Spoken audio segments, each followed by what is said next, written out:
Welcome student to YouTube channel infinity PNT पर।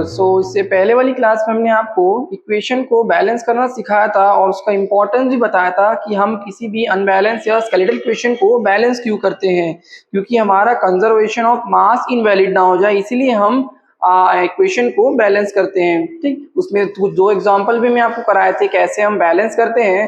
First by balancing by putting the natural number in the coefficient, means हम coefficient में सिर्फ numbers put करके ही balance करने की कोशिश करते हैं, किसी भी एटम्स के सबस्क्रिप्ट में हम नहीं करते। जैसा कि हमने बताया था कि हम किसी भी एटम्स के सबस्क्रिप्ट में कोई भी नंबर नहीं पुट कर सकते हैं, बस उसके आगे जिसे आप बोलते हो कोफिशिएंट में आप सिर्फ नेचुरल नंबर पुट करके आप उसे बैलेंस कर सकते हो। और उसमें से हमने दो एग्जांपल्स भी आपको कराए थे, जिसमें से आपका एक पॉलीएटॉमिक एटम था, जहाँ पे आप कह सकते हो कॉम्प्लेक्स आयन था, अनायन था।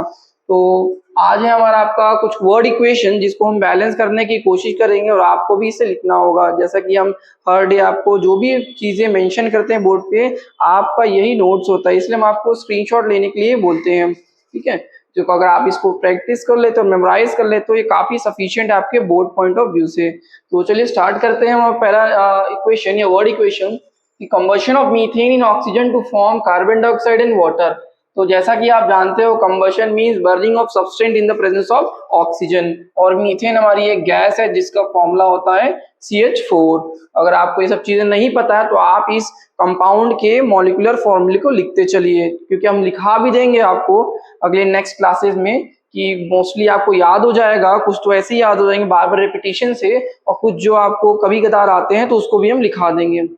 तो आपका मीथेन को क्या किया जा रहा है, ऑक्सीजन के प्रेजेंस में बर्न किया जा रहा है, means O2 gas to form a carbon dioxide. To form means वो प्रोडक्ट बन रहा है, और आपका क्या बना CO2 प्लस वाटर H2O।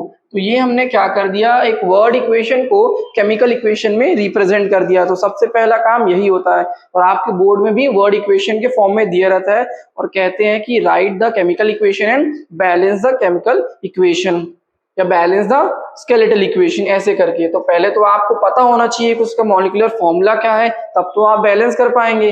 और बाय चांस आपने अगर कुछ नहीं मेंशन किया तो वो गलत हो जाएगा, या किसी भी कंपाउंड का फॉर्मूला ही गलत लिख दिया तो तब तो वो बैलेंस कभी होगा ही नहीं। तो ठीक है, तो स्टार्ट करते हैं। आपका वही मेथड जो हमने प्रीवियस क्लास में आपको बताया था कि सबसे बड़े वाले कंपाउंड जिसके अंदर ज्यादा नंबर ऑफ एटम्स है वहीं से स्टार्ट करेंगे, और अगर वो इनवैलिड होता है तो फिर हम सबसे कम नंबर ऑफ एटम से स्टार्ट करेंगे, चाहे वो रिएक्टेंट में हो चाहे वो प्रोडक्ट में हो। तो यहाँ पे आपका देखिए टोटल 5 एटम्स हैं, 4 हाइड्रोजन की, 1 कार्बन की, यहाँ पे 2 है, यहाँ पे 3 है टोटल एटम, यहाँ पे 3। तो यहाँ से स्टार्ट करेंगे बैलेंसिंग। तो इसमें अगर आप देखेंगे हाइड्रोजन के कितने एटम है, 4 एटम है। तो और राइट साइड में कितने एटम है हाइड्रोजन के, 2 है। तो यहाँ पे 2 है, यहाँ पे 4 है। मीन्स आपको यहाँ पे क्या करना पड़ेगा, 2 मल्टीप्लाई करना पड़ेगा। ठीक, अब उसके बाद आप देखिए कार्बन कितना है, कार्बन आपका यहाँ पे 1 है, और यहाँ पे कार्बन भी 1 है, ये तो बैलेंस है। और दूसरा देखिए आपका ऑक्सीजन, यहाँ पे ऑक्सीजन 2 हो गया, क्योंकि 2 दोनों में मल्टीप्लाई होगा, हाइड्रोजन में भी ऑक्सीजन में भी। अब यहाँ पे ऑक्सीजन आपका 2 हो गया, 2 यहाँ पे भी है, 2 + 2 4 हो गया। तो यहाँ पे ऑक्सीजन 2 ही है, तो इसको 4 बनाने के लिए हमें क्या करना पड़ेगा, 2 को मल्टीप्लाई करना पड़ेगा। तो और कार्बन आपका 1 1 है दोनों साइड में, तो जिस तरीके से हमारा ये इक्वेशन बैलेंस हो गया। ठीक, चलिए मूव करते हैं हमारे नेक्स्ट क्वेश्चन पे कि इवन सॉलिड मर्क्यूरी। अब ये जो रोमन नंबर में रिप्रेजेंट होता है ये वैलेंसी को रिप्रेजेंट करता है, तो किसकी वैलेंसी, मेटल्स की। ठीक है, जो आगे मेटल्स होते हैं उनकी वैलेंसी को रिप्रेजेंट करने के लिए कभी कभी ब्रैकेट के अंदर रोमन नंबर के फॉर्म में मेंशन रहता है, अगर नहीं मेंशन तो फिर आपको याद करना पड़ेगा इस मॉलिक्यूलर फॉर्मूला का, इस वर्ड जो भी आपका वर्डिंग में लिखा हुआ है इसका मॉलिक्यूलर फॉर्मूला आपको याद करना पड़ेगा कि इसके कंपाउंड के अंदर इसकी वैलेंसी कितनी है। ठीक है, वैसे तो नाम जो रिजेंबल्स होता है, लाइक मर्क्यूरिक एंड मर्क्यूरस, आपने पढ़ा होगा फेरिक एंड फेरस सल्फेट।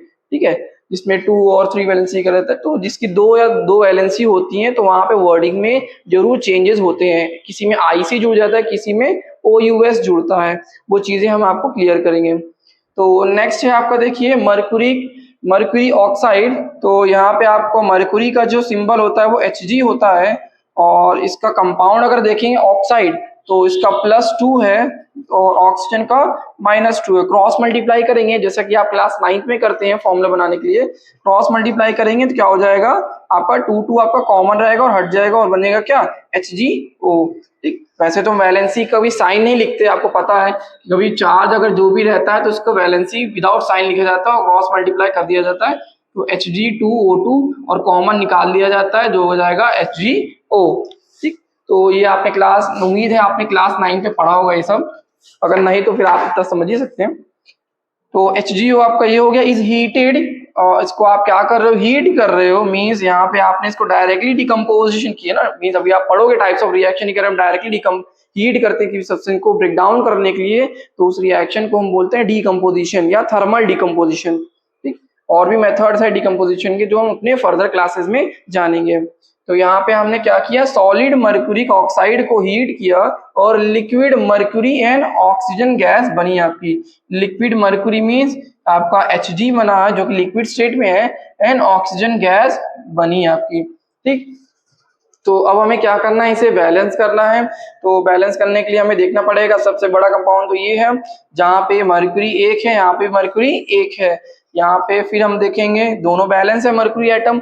अब हम देखेंगे ऑक्सीजन यहाँ पे 1 है, यहाँ पे ऑक्सीजन 2 है। तो बैलेंस करने के लिए हमें क्या करना पड़ेगा, इसके राइट साइड में कोफिशिएंट के पार्ट में 2 मल्टीप्लाई करना पड़ेगा, जिसकी वजह से ऑक्सीजन तो 2 हो जाएगा लेकिन फिर मर्क्यूरी आपका 2 हो जाएगा। तो मर्क्यूरी को बैलेंस करने के लिए हम फिर से यहाँ पे राइट साइड में 2 पुट कर देंगे उसके कोफिशिएंट पार्ट में, जिसकी वजह से मर्क्यूरी भी बैलेंस हो जाएगा और ये है हमारा बैलेंस केमिकल इक्वेशन। तो चलिए तीसरे मूव करते हैं, सोडियम रिएक्ट विथ वाटर। तो सोडियम का सिंबल होता है Na, उसको क्या किया जा रहा है, वाटर के साथ रिएक्ट कराया जा रहा है, means H2O2 to form means वो प्रोडक्ट बना रहा है क्या, सोडियम हाइड्रोक्साइड। अब सोडियम हाइड्रोक्साइड का फॉर्मूला होता है NaOH। सोडियम की वैलेंसी होती है +1 और हाइड्रोक्साइड की वैलेंसी होती है -1। ठीक है, तो ये आपका कॉम्प्लेक्स आयन है, ये भी क्लास 9 का ही पार्ट है, टाइप्स ऑफ आयन पढ़ा होगा कॉम्प्लेक्स आयन जिसमें एक एटम से ज्यादा एटम होते हैं। ठीक, तो यहाँ पे क्रॉस मल्टीप्लाई करी तो क्या आ जाएगा, NaOH हो जाएगा। तो ये आपका क्या है, सोडियम हाइड्रोक्साइड का फॉर्मूला है। तो इसे हम कॉस्टिक सोडा भी बोलते हैं सोडियम हाइड्रोक्साइड को। तो फिर आपका क्या और क्या निकल रहा है, along with the evolution of hydrogen gas, और हाइड्रोजन गैस भी इवॉल्व हो रही है। अब हमें स्टार्ट करेंगे सबसे बड़े वाले कंपाउंड से जो कि आपका सोडियम हाइड्रोक्साइड है। तो देखिए, तो बैलेंस करिए, सोडियम ऑक्साइड, सोडियम यहाँ पे 1 है, यहाँ पे भी सोडियम 1 है, तो ऑलरेडी बैलेंस। ऑक्सीजन यहाँ पे 1 है, यहाँ पे ऑक्सीजन 1 है, ये भी बैलेंस है। हाइड्रोजन यहाँ पे आपका 1 और 2, 3 टोटल, राइट साइड में 3 एटम है, यहाँ पे हाइड्रोजन 2 है। तो 2 और 3 को बैलेंस करने के लिए तो ये तो हमें एक एल्सियम टाइप का लेना पड़ेगा, है ना। तो हम क्या करते हैं, जब कभी भी कहीं पे भी, चाहे प्रोडक्ट में हो चाहे रिएक्टेंट में, अगर कहीं भी ऑड नंबर ऑफ एटम आया जिसकी वजह से वो ऑड बन रहा है, जैसे यहाँ पे 1 है ना, तो इसको आप क्या करिए, इसके आगे इवन नंबर 2 मल्टीप्लाई कर दीजिए और फिर इसको इवन बना लीजिए, क्योंकि किसी भी ऑड नंबर को बनाने के लिए, इवन बनाने के लिए हम 2 मल्टीप्लाई कर सकते हैं। तो यहाँ पे अगर हम 2 मल्टीप्लाई कर देंगे तो क्या हो जाएगा, हाइड्रोजन आपका 2 हो जाएगा, और यहाँ पे 2 2 4 हो गया। तो हाइड्रोजन यहाँ पे 2 है तो इसके आगे आप क्या कर दीजिए, 2 लगा दीजिए, तो 4 हो गया। लेकिन इसकी वजह से इस 2 लगाने से आपका सोडियम आपका अनबैलेंस हो गया, तो सोडियम को फिर से बैलेंस कर दीजिए 2, और ऑक्सीजन भी आपका 2 है, सॉरी हाइड्रोजन भी आपका 2 हो जाएगा, 2 2 4, ऑक्सीजन 2 हो जाएगा, और ऑक्सीजन भी यहाँ पे ऑटोमेटिक 2 ही हो जाएगा, मींस सारे एटम आपके बैलेंस हो गए। ठीक है, तो ऐसा हमेशा चेक करा करिए कि पता चला आपने पहले वो एटम को बैलेंस कर दिया था, फिर बाद में जब नंबर लगाया तो फिर से वो अनबैलेंस हो गया ना, तो वो जरूर चेक करिएगा कि फिर पुट करने के बाद कोई दूसरा एटम जो बैलेंस किया था हमने, कहीं वो फिर से अनबैलेंस तो नहीं हो गया, तो आपको फिर से लेफ्ट साइड में या राइट साइड में पुट करना पड़ेगा। ठीक है, तो इसी के नाम ही इस मेथड का नाम ही हिट एंड ट्रायल मेथड, आपको चेक करना ही है जब तक ये बैलेंस ना हो जाए। ठीक है, तो थोड़ा टाइम कंज्यूमिंग भी होता है, कुछ ऐसे क्वेश्चन है कि कभी पुट करो तो बैलेंस आता ही नहीं है, तो उसके लिए सोल्यूशन हमारे पास, जैसे हमने कहा था आपको, मैथमेटिकल इक्वेशन की यूज करके हम उसको बैलेंस कर लेंगे। ठीक है, बड़ा आसान तरीका है। आपको वैसे जब वो मेथड तभी प्रिफर करिए जब आपको समझ में नहीं आ रहा है, बैलेंस ही नहीं हो पा रहा आपका इस हिट एंड ट्रायल मेथड से। ठीक है, तो तुरंत लगाइए, तुरंत विद इन 1 मिनट में, या आपका 30 सेकंड स्पीड रही तो 30 सेकंड में भी आ ही जाता है। ठीक, तो चलिए स्टार्ट करते हैं हमारे नेक्स्ट क्वेश्चन से। Liquid hydrogen peroxide, hydrogen peroxide का हमने प्रीवियस क्लास में बताया था आपको क्या होता है।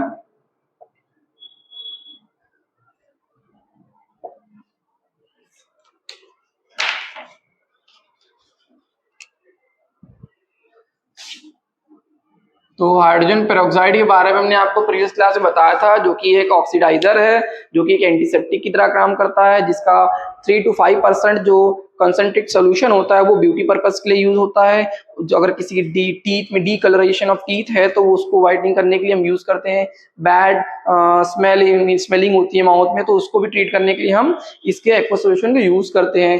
पेंट ब्रश या मेकअप ब्रश होते हैं, उसको स्टेरिलाइज करने के लिए भी हम यूज करते हैं। मींस एक एंटीसेप्टिक की तरह पूरा काम करता है, लेकिन इसका हाई कंसंट्रेशन एंटीसेप्टिक की तरह काम नहीं करता। ये एक इंडस्ट्रियल पर्पस के में होता है। सिर्फ आप 3 to 5% जो कंसंट्रिक होता है उसे ही आप उसे यूज कर सकते हो हाइड्रोजन पेरोक्साइड को और डेली यूजेस के लिए। लेकिन आप हम कहते हैं कि उसे प्रीफर मत करिए, जो मार्केट में क्रीम्स अवेलेबल है आप उसे ही यूज करिए। तो चलिए फिर अगर यहाँ पे क्या किया जा रहा है, हाइड्रोजन पेरोक्साइड को आपको डिकम्पोज किया जा रहा है to form water and oxygen. Means hydrogen peroxide को आप हीट किया जा रहा है या लाइट के प्रेजेंस में आप पढ़ोगे कि ये फोटोलिटिक डिकम्पोजिशन होता है। मींस अगर ये केमिकल लाइट के कॉन्टैक्ट में आएगा तो डिकम्पोज कर जाता है, ये केमिकल टूट जाता है या कंपाउंड टूट जाता है और नया कंपाउंड बना लेता है। तो इस तरीके के वो केमिकल्स को हम क्या करते हैं, डार्क ब्राउन कलर की ग्लासेस में रखते हैं। देखा हो कभी अगर लैब जाएं तो कुछ ट्रांसपेरेंट होती हैं ग्लासेस, लेकिन कुछ क्या होती है ब्राउन कलर की होती है। ठीक है, तो वो आपको इसलिए रखा जाता है कंपाउंड की क्योंकि लाइट से रिएक्ट कर जाती है, इस वजह से उसको ब्राउन बॉटल में रखा जाता है या डार्क बॉटल आप कह सकते हो। ठीक, तो लाइट के प्रेजेंस में भी ये ब्रेक डाउन हो जाता है, इसको बनाएगा क्या, वाटर प्लस ऑक्सीजन। ठीक, तो अब हम क्या करेंगे, बैलेंस करने की कोशिश करेंगे। तो हमारा सबसे बड़ा कंपाउंड आपका हाइड्रोजन पेरोक्साइड है, लेफ्ट साइड में है। यहाँ पे हाइड्रोजन 2 है, वहां पे भी हाइड्रोजन 2 है। यहाँ पे ऑक्सीजन आपका 2 है, यहाँ पे ऑक्सीजन 2 and 1 3। ठीक है, जैसा कि हमने बताया जिस जिस एटम की वजह से वो ऑड नंबर आ रहा है, यहाँ पे 1 है ना, तो उसको आप बस इवन बना लीजिए। पहला तरीका तो यही होता है कि हम खुद ही यूज करते हैं कि कहीं पे भी अगर ऑड आ रहा है ना, कि जिसकी वजह से ऑड आ रहा है उसको पहले इवन बना लीजिए, तो ऑटोमेटिकली पूरा इक्वेशन बैलेंस हो जाता है। वरना जब तक आप उस ऑड को इवन नहीं बनाएंगे तब तक बैलेंस ही नहीं होता है। ठीक है, तो आपको पता लग गया कि हाँ ये इसकी वजह से ऑड आ रहा है, तो आप इसको आगे 2 लिख दीजिए, तो ऑटोमेटिक आपका ये इवन हो गया। 2 + 2 4 ऑक्सीजन एटम हो गया। यहाँ पे ऑक्सीजन एटम 2 है, तो इसके आगे भी हम 2 लिख देंगे, 4 हो गया, 2 2 जा, और यहाँ पे हाइड्रोजन भी आपका 2 2 4 2 2 4 बैलेंस हो गया। ठीक, तो हमेशा उस ऑड नंबर ऑफ एटम को फाइंड आउट करने की कोशिश किया करिए इक्वेशन में, और उसके आगे 2 मल्टीप्लाई कर दिया करिए। ठीक, और बाकी तो फिर बैलेंस हो ही जाएगा। अगर नहीं बैलेंस हुआ तो फिर हमारा लास्ट मेथड है, जैसा कि मैंने बताया, मैथमेटिकल इक्वेशन से सॉल्व करेंगे। नेक्स्ट देखिए, carbon dioxide is pass through lime water. Carbon dioxide का फॉर्मूला होता है CO2, और लाइम वाटर जिसे हम कैल्शियम हाइड्रोक्साइड बोलते हैं। ठीक है, जो आपका CaOH2 होता है, कैल्शियम का ऊपर होता है प्लस चार्ज, OH के ऊपर होता है माइनस चार्ज। क्रॉस मल्टीप्लाई करेंगे तो 2 जो आएगा इन दोनों एटम के ऊपर जाएगा, और कैल्शियम का 1 है। तो ये रहा आपका कैल्शियम हाइड्रोक्साइड, जो कि बेसिक नेचर का होता है, क्योंकि metal hydroxide are basic in nature. ठीक, तो टू फॉर्म अ PPT, तो ये PPT बनाएगा, और क्या बनाएगा, कैल्शियम कार्बोनेट CaCO3। ठीक है, तो कैल्शियम कार्बोनेट सॉल्ट है, कार्बोनेट सॉल्ट है ये।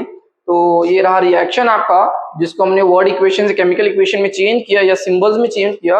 अब इसे बैलेंस करने की जरूरत पड़ेगी हमें। तो बैलेंस करने के लिए देखिए यहाँ पे आप किसी भी स्टार्ट, ऐसा कोई कंपलसरी नहीं कि बड़े ही कंपाउंड स्टार्ट करिए, आपकी मर्जी, आप जैसे भी करके लाइए, लेकिन प्रेफरेंस हमेशा बड़े कंपाउंड से लीजिए, कभी कभी नहीं होता। ठीक है, तो ये इसीलिए मेथड ही नाम है हिडन ट्रायल मेथड। अगर आप जैसा भी करके बस बैलेंस करना है, मेन इंटेंशन तो बस बैलेंस करना है। ठीक, कभी कुछ क्वेश्चन आपके ऑड को इवन बना करके आ जाते हैं, कुछ आपका बड़े कंपाउंड को प्रेफरेंस देने से आ जाते हैं, कुछ आपके आते ही नहीं इस मेथड से, तो फिर हमें दूसरा मेथड लगाना पड़ता है। ठीक है, तो द कंक्लूजन इज बस आपको सॉल्व करना है, बैलेंस करना है। जैसे कर 2-3 तरीके होते हैं जिसको आपको चारों को माइंडसेट में रख करके सॉल्व करना पड़ेगा। ठीक है, तो चलिए स्टार्ट करते हैं इसी कंपाउंड से। तो कैल्शियम कार्बोनेट, कैल्शियम यहाँ पे 1 है, यहाँ पे भी कैल्शियम 1 है, वहां पे कार्बन आपका 1 है, यहाँ पे भी कार्बन आपका 1 है, वहां पे ऑक्सीजन आपका 3 है, यहाँ पे ऑक्सीजन आपका 2 और 2 4 है, क्योंकि ये जो है आपका, सॉरी यहाँ पे एक और चीज होनी चाहिए, जैसे H2O, हाइड्रोजन कहाँ चला गया भाई। ठीक है, तो form of PPT of calcium carbonate, ये लिखा हुआ PPT, प्रेसिपिटेट बना रहा है, तो इसके अंदर जरूर कोई दूसरा एक सोल्यूशन भी होगा ना। अब आपने क्या मिलाया, कैल्शियम हाइड्रोक्साइड कार्बोनेट, तो वाटर भी होगा उसके अंदर। ठीक है, क्योंकि आप अपने फर्दर क्लास में जानोगे कि रिएक्शंस होते हैं। ठीक, तो एक्वस आपका H2O भी आपका रहेगा वाटर, ठीक है, लिक्विड फॉर्म में। तो अब आप देखिए कि ऑक्सीजन कितना है आपका, ऑक्सीजन 3 और 1 4 है, यहाँ पे ऑक्सीजन 2 और 2 4, तो लगभग सभी बैलेंस है। और हाइड्रोजन यहाँ पे 2 है, यहाँ पे भी हाइड्रोजन 2 है, मीन्स पूरा बैलेंस ही था ये, मीन्स आपको कुछ बैलेंस करने की जरूरत ही नहीं पड़ी। ठीक, ऐसा नहीं कि बैलेंस करना ही जबरदस्ती बैलेंस करना, पहले चेक तो कर लो अनबैलेंस है भी कि नहीं, ये पहले से ही बैलेंस है, इसमें कुछ करने की जरूरत है नहीं, तो आपको बस इक्वेशन ही लिखना था और ये हमारा हो गया। नेक्स्ट देखिए, phosphorus burn in oxygen to form phosphorus pentoxide. तो फॉस्फोरस आपका एक नॉन मेटल है जो कि नाइट्रोजन के जस्ट नीचे लाई करता है, जिसका एटॉमिक नंबर 15 होता है फॉस्फोरस का। तो एक नॉन मेटल है, मोस्टली दो आप फॉर्म में देख सकते हो, red phosphorus and white phosphorus. तो इसको हम रिप्रेजेंट करते हैं सिंबल से P से, और बर्न इन ऑक्सीजन, इसको ऑक्सीजन के प्रेजेंस में बर्न किया जा रहा है, means O2 to form phosphorus pentoxide. ठीक, अब पेंटऑक्साइड में क्या है कि यहाँ पे जो फॉस्फोरस की वैलेंसी है वो 5 है। ठीक है, तो वैसे वो फॉस्फोरस की 2 वैलेंसी होती है, 3 एंड 5, तो यहाँ पे 5 है, तो ये बनाएगा आपका क्या, ऑक्सीजन फॉस्फोरस की 5 है, ऑक्सीजन की 2 है, क्रॉस मल्टीप्लाई करेंगे क्या हो जाएगा आपका P2O5 हो जाएगा, है ना। ऑक्सीजन की 2 वैलेंसी होती है और फॉस्फोरस की 5, क्रॉस मल्टीप्लाई करिए तो हो जाएगा P2O5। तो ये है आपका केमिकल फॉर्मूला किसका, फॉस्फोरस पेंटऑक्साइड के नाम से ही लग रहा है पेंटऑक्साइड, 5 ऑक्सीजन के एटम। ठीक है, तो जैसे आपने पढ़ा होगा पेंटऑक्साइड, हेक्सागन, हेप्टागन, है ना, टाइप्स ऑफ साइड्स में, एक साइड रहा तो सॉरी 4 साइड रहा तो क्वाड्रिलेटरल, 5 साइड रहा तो पेंटागन, तो वैसा ही 5 एटम ऑक्सीजन के एटम है, इसलिए इसको पेंटऑक्साइड कह दिया गया। ठीक है, तो नाम भी ऐसे चुन के रखे जाते ताकि आपको याद करने में आसानी हो, ऐसा नहीं कि वो रैंडमली लग दिया कुछ भी। ठीक है, जो कि आप IUPAC नेम जानोगे कैसे हम किसी भी कंपाउंड के नाम को पुट करते हैं, ऐसे कोई रैंडम नहीं कि बस मन किया तो पुट कर दिया, एक सिस्टमैटिक वे होता है किसी भी कंपाउंड को नेमिंग करना। तो फिर आता है आपका फॉस्फोरस को आप ऑक्सीजन में हीट करोगे तो P2O5 बनेगा, तो हमने केमिकल रिएक्शन लिख दिया, अब हमें बस बैलेंस करना है। तो आप देखिए यहाँ पे सबसे बड़ा कंपाउंड ये है फॉस्फोरस का एटम यहाँ पे 2 है, तो आप यहाँ पे अगर 2 पुट करेंगे तो बैलेंस हो गया, लेकिन ऑक्सीजन आपका 5 है और यहाँ पे ऑक्सीजन आपका 2 है। अब देखिए हमने ही कहा कि जहाँ पे ऑड नंबर ऑफ एटम होगा वहां पे पहले आप उसको इवन बना लीजिए, वरना कोई एंगल से बैलेंस नहीं होगा। जैसे आपने फॉस्फोरस से बैलेंस कर दिया, अब ऑक्सीजन कैसे बैलेंस करोगे, यहाँ पे 2 है यहाँ पे 5 है, 2 में क्या मल्टीप्लाई करोगे 5 आएगा, कभी नहीं आएगा, नथिंग। ठीक है, और 5 में क्या मल्टीप्लाई करोगे, नथिंग। तो आप क्या करिए, इस 2 को 5 को पहले ऑड बना लीजिए, 2 मल्टीप्लाई करके आगे, तो अगर 2 लिखते हैं तो 5 2 10 हो जाएगा ऑक्सीजन, और यहाँ पे ऑक्सीजन 2 है तो इसके आगे हम 5 पुट कर देंगे, 5 2 10, और फॉस्फोरस कितना है 2, तो इससे मल्टीप्लाई हो 2 2 4 फॉस्फोरस, तो इसके आगे हम क्या कर देंगे 4 लगा देंगे। ठीक है, ठीक है, तो एक तरीका याद रखिए कि बस आप कहीं पे भी अगर ऑड नंबर ऑफ एटम होगा तो उसको पहले इवन बना लो 2 मल्टीप्लाई करके, और अगर जैसे ही इवन बनेंगे तब तो फिर सिस्टमैटिक हो जाएगा। अगर आप नहीं करेंगे फिर आप बैलेंस करते रह जाइए, कभी जिंदगी में नहीं आएगा। ठीक है, तो यही एक तरीका है, आप सबसे पहले कोई ऑड बनने, जो ऑड बना रीजन बन रहा है नंबर ऑफ एटम का, जैसे यहाँ पे 2 था, यहाँ पे 1 एटम, तो ये ऑड इसकी वजह से बनना, तो यहाँ पे 2 बना दिए, मल्टीप्लाई कर दीजिए, फिर स्टार्ट करिए बाकी एटम को। ठीक है, तो वो बहुत जल्दी से आपका बैलेंस हो जाएगा। तो ये था हमारे कुछ 6 इक्वेशन को बैलेंस करने का तरीका, या वर्ड इक्वेशन जिसके हमने बैलेंस किया है। तो अपनी फर्दर क्लासेस में और भी इक्वेशन को बैलेंस करेंगे। ठीक है, तो जितने भी हम इक्वेशन को बैलेंस कर रहे हैं, जो भी आपको नए नए कंपाउंड्स के नाम पता लग रहे हैं आपको, तो उसको आप एक ऐसे एक सिंगल पेज में छोड़ करके नेमिंग उसका केमिकल फॉर्मूला, नाम केमिकल फॉर्मूला लिखते चलिए, उसे याद करिए। ठीक है, केमिस्ट्री में जितनी चीजें आप मेमोराइज कर सकते हो उतना आपका बेस्ट रहेगा। ठीक है, क्योंकि जब आपको याद ही नहीं है कि इसका वैलेंसी क्या है तो आप क्या कंपाउंड बनाओगे। ठीक है, तो ये सब चीजें अपने दिमाग से निकाल दीजिए, कोई ट्रिक होगा, कोई तरीका होगा, कोई शॉर्टकट मेथड होगा, कोई शॉर्टकट नहीं भैया, नथिंग इज शॉर्टकट। ठीक है, सारा आपका लॉन्ग कट है, बस लॉन्ग पे चलिए, वही बेस्ट है। सेल्फ रीडिंग रखिए, ठीक है, और नोट्स को प्रिफर करिए, अपना खुद का नोट्स बनाइए। ठीक, ये कोई दूसरे से आप उसको हायर करके वो नोट्स आपके काम कभी नहीं आएगा, क्योंकि वो नोट्स उसी के लिए एप्लीकेबल होता है जिसने उसको बनाया है, उसको पता होगा कि हमने कौन सी चीज क्यों किस रीजन से लिखी है, कहाँ लिखी है, वो पता होता है। ठीक है, तो आप किसी दूसरे से नोट्स हायर करके कोई टॉप या कुछ नहीं कर सकते आप। ठीक है, जस्ट पास हो जाए तो बहुत बड़ी बात है। ठीक है, तो अपना नोट्स खुद बनाना जाने, हर दिन आप नोट्स बनाइए, हर दिन लिखिए, दिन आपके ज्यादा हमारे वीडियोस रहते भी नहीं है, हर दिन 20 मिनट, लेस देन 20 मिनट्स, ताकि आप इसे इजीली देख सकें। ये 1 शॉट वाला 1 आवर और 2 आवर वाला आपके आईज पे भी इम्पैक्ट पड़ेगा, हमें भी पता है, तो हम टू द पॉइंट हमेशा बात करेंगे, कोई फालतू की चीजें आप यहाँ पे नहीं बताएंगे या शायरी मारेंगे या कुछ समथिंग एल्स। ठीक है, see the word, to the point, to the subject and and the classes. तो इसका आप स्क्रीनशॉट ले लीजिए, फिर अपने नेक्स्ट क्लास में कुछ और केमिकल इक्वेशन को बैलेंस करने की कोशिश करेंगे और एक ऐसा केमिकल इक्वेशन या देंगे हम आपको जो कि इस कंपाउंड या बिगर कंपाउंड से कभी आएगा ही नहीं। तो उस पर्पस में, उस केस में हम आपको फिर मैथमेटिकल इक्वेशन आपको यूज करके दिखाएंगे, क्योंकि बड़ा इजी है, 2-3 बार आप करोगे तो आपको समझ में आ जाएगा। तो इसका आप स्क्रीनशॉट ले लीजिए। सो आई होप आपको ये सब चीज़ें क्लियर हो गई होगी। अगर आपको कोई डाउट है तो आप कमेंट सेक्शन में पूछ सकते हैं, ठीक है। भले ही लेट रिप्लाई करेंगे लेकिन रिप्लाई जरूर करेंगे आपका, इतना भी लेट नहीं, 1 या 2 दिन बस। So this all for the today's class, thank you.